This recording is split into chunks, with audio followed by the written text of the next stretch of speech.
निम्नलिखित शब्दों में किसमें स्वर संधि है? तो रामायण में, ठीक है, रामायण में स्वर संधि है। नेक्स्ट, निम्नलिखित शब्दों में किसमें व्यंजन संधि है?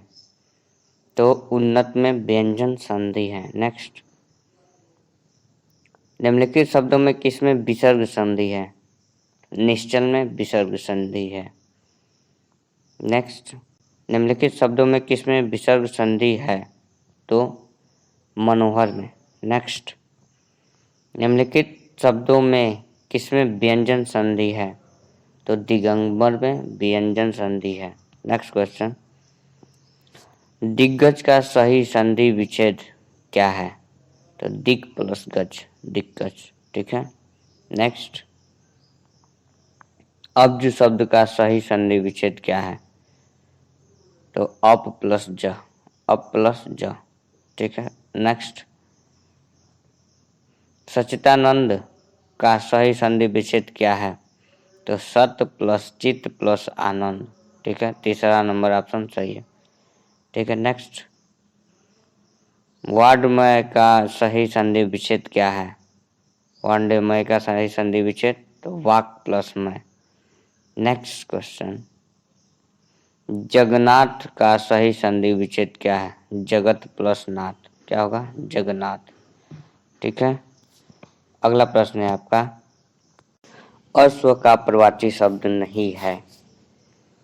तो है घोटक संदव, ये क्या है? अश्व का प्रवासी शब्द है, लेकिन अखाड़ा प्रवाची शब्द नहीं है। अगला प्रश्न, गरुड़ का प्रवाची शब्द नहीं है। तो नीलय, राइट आंसर नीलय। खगेश, हरियाण, विषमुख, ये क्या है? गणेश का प्रवाची शब्द है। नेक्स्ट, कामदेव का प्रवाची शब्द है। तो कामदेव का प्रवाची शब्द मीनकेतु। नेक्स्ट, कोकिल का प्रवाची शब्द है। तो कोकिल का प्रवाची शब्द वसंत दूत है। नेक्स्ट, अगला प्रश्न है आपका, अनुपम का प्रवाची शब्द है। तो अनुपम का प्रवाची शब्द अतुल, ठीक है। नेक्स्ट, जंगल का प्रवाची शब्द नहीं है। तो जंगल का प्रवाची शब्द सरासन नहीं है। जंगल का प्रवाची शब्द क्या होता है? वन, विपिन, अड़रय, ठीक है। क्या होता है? जंगल का प्रवाची शब्द सरासन नहीं है। नेक्स्ट, असुर का प्रवाची शब्द नहीं है। तो असुर का प्रवाची शब्द समुचित, ठीक है। असुर का प्रवाची शब्द नहीं है तो समुचित। क्या क्या होता है? तो निशाचर, राक्षस, रजनीचर, ये क्या होता है? आकाश का प्रवाची शब्द नहीं है। तो आकाश का प्रवाची शब्द अनुकंपा नहीं है।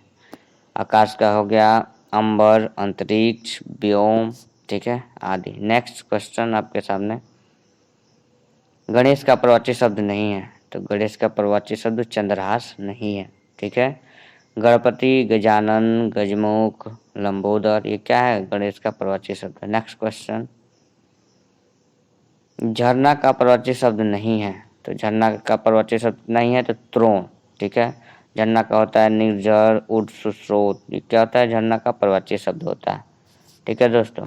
अगला प्रश्न आपके सामने कि अस्थायी भावों की कुल संख्या कितनी है?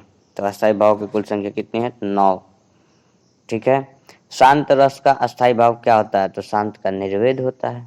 नेक्स्ट, श्रृंगार रस का अस्थायी भाव क्या होता है? तो रति होता है। श्रृंगार का अस्थायी भाव रति होता है, ठीक है। नेक्स्ट, विस्मयी अस्थायी भाव किस रस में होता है? तो विस्मयी अस्थायी भाव अद्भुत रस में होता है, ठीक है। नेक्स्ट, किलक अरे मैं नेह निहारू, ठीक है, इन दांतों पर मोती बारू, इसमें कौन सा रस है? तो तत्सल रस है, ठीक है, तत्सल रस, ठीक है। तीसरा नंबर पे तत्सल। नेक्स्ट क्वेश्चन, अति मलिन विश्व भानु कुमारी, अधोमुख रहित उरद नहीं चितवत, जो गत हारे थकित जुआरी, छूटे चिरहु बदन कुम्हिलानो, जो नलिनी हिमकर की मारी, इन पंक्तियों में कौन सा रस है? तो इन पंक्तियों में आपका विप्रलम्भ श्रृंगार है, ठीक है, विप्रलम्भ श्रृंगार, ठीक है, ठीक है। कह रहा है कि अति मलिन विष भानु कुमारी, अधमुख रहित उरद नहीं चितवत, जो गत हारे थकी जुआरी, छूटे चिहुर वदन कुम्हिलानो, जो नलिनी हिम कर की मारी। इसमें कौन सा रस है? तो इसमें बी प्रलम्ब श्रृंगार है। ठीक है, अगला प्रश्न आपका है, सर्वश्रेष्ठ किसे माना जाता है? तो सर्वश्रेष्ठ श्रृंगार रस को माना जाता है। ठीक है, अगला प्रश्न, कवि बिहारी मुख्यतः किस रस के कवि है? तो बिहारी हमारे क्या है? श्रृंगार रस के कवि है। ठीक है, बिहारी क्या है? श्रृंगार रस के कवि है। अगला, मेरे तो गिरधर गोपाल दूसरो ना कोई, जाके सिर मोर मुकुट मेरो पति सोई। ठीक है, इसमें कौन सा रस है? तो श्रृंगार रस है। ठीक है दोस्तों आज का ये आखिरी प्रश्न, शोभित कर नवनीत लिए घुटुरनी, चलत रेणुतर मंडित मुख धरि लेप किए। इसमें कौन सा रस है? ठीक है, तो वत्सल रस है। क्या है? वत्सल रस। कह रहा है कि शोभित कर नवनीत लिए घुटुरनी, चलत रेणुतन मंडित मुख दधि लेप किए। इसमें कौन सा रस है इन पंक्तियों में? तो वत्सल रस। दोस्तों जानकारी कैसी लगी? अगर अच्छी लगी तो लाइक शेयर सब्सक्राइब करें। धन्यवाद।